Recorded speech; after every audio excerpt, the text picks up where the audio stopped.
السلام عليكم ورحمة الله تعالى وبركاته. أهلا وسهلا بكم. اليوم إن شاء الله فيديو جديد ووصفة جديدة. اليوم غادي نعدلو واحد الكيكة اللي كتجي روعة وواعرة واعرة واعرة، ومن ديك النوع ديال الكيكات اللي ما كتجيش يعني شاحتة، كتجي يعني معلكة، كتجي يعني فازكة، يعني كتجي المهم ما عندي ما نشكر فيها، هي كتشكر راسها بيدها.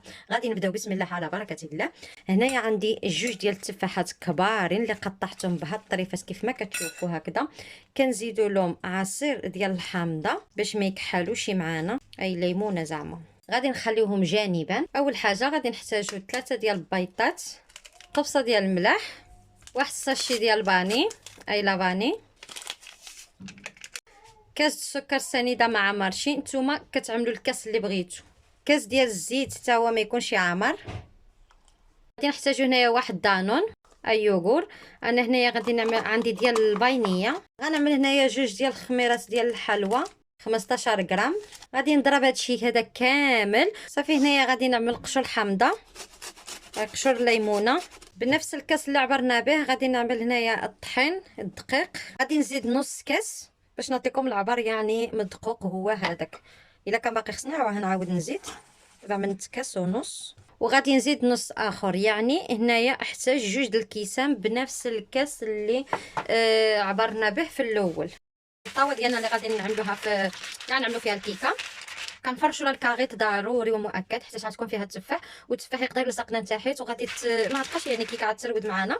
يعني ضروري كنفرشوا لها هذيك وغندهنوا لها الجناب ديالها حتى هما كاملين بالزبده لهذا الشكل هذا. هنايا عندي ديك السكر مورينو يعني السكر الاسمر، اللي ما عندوش موجود يعمل غير السكر يعني العادي. صافي غادي نرشوا بحال هكذا في القاع باش ديك التفاح ديالنا من بعد كيتعسلوا.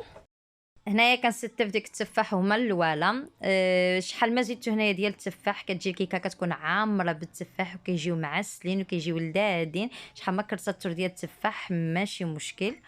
صافي هنايا غادي نخوي ديك الخليط ديال الكيكه ديالنا فوق التفاح كما كتشوفوا. دابا غادي ندخلها للفران حتى طيب بحال اي كيكه عاديه، تنفخ معنا تحمر معنا، ديك الساعه نخرجوها. صافي هنايا خرجنا الكيكه ديالنا من الفران. غادي نقلبوها في واحد الطبسيل اللي غادي نقدموها به. كيف ما كتشوفوا كتجي معسله، كتجي غزاله فنه كتحمر. هنايا غادي نزوقوها. هنايا التزيين كيبقى على حسب الذوق. هنايا دهنت الجوانب ديالها بالناباج. الا ما عندكمش الناباج تقدروا تعملوا حتى العسل. وحمرت اللوز فيليتي يعني اي فيلي وزوقت به.